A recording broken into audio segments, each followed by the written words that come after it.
ಕಳ್ಕೊಂಡಿರೋರನ್ನ ನೆನಪಿಸ್ಕೋತೀವಿ. ನಮ್ಮ ಉಸಿರಲ್ಲೇ ಜೊತೆಯಾಗಿರೋರ್ನ ಯಾರು ನೆನೆಸ್ಕೋತಾರೆ?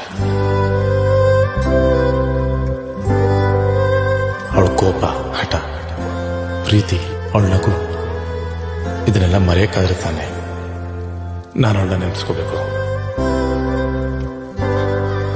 ಅವಳಿದ್ದಾಗ ಪ್ರತಿಯೊಂದಕ್ಕೂ ಹಠ ಮಾಡ್ತಾ ಇದ್ಲು, ಎಷ್ಟು ಕಾಟ ಕೊಡ್ತಾಳೆ ಅಂತ ಅನ್ಸ್ತಾ ಇತ್ತು. ಆದರೆ ಅವಳು ನನ್ನ ಬಿಟ್ಟೋದ್ಮೇಲೆ ನನ್ನ ಇನ್ನೂ ಜಾಸ್ತಿ ಕಾಡಿತ್ತು. ಪ್ರೀತಿ ಅಂದ್ರೆ ಏನು ಅಂತ ಕೇಳಿದ್ರೆ ಅದನ್ನ ಎಕ್ಸ್ಪ್ಲೇನ್ ಮಾಡಕ್ ಕಷ್ಟ ಆಗುತ್ತೆ.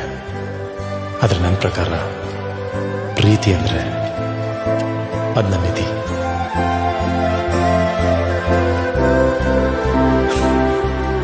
ಅವಳ ಹೆಸರು ಹೇಳ್ತಿದ್ದಂಗೆನೆ ಈ ಮುಖದ ಮೇಲೆ ನಗು ಬರುತ್ತೆ.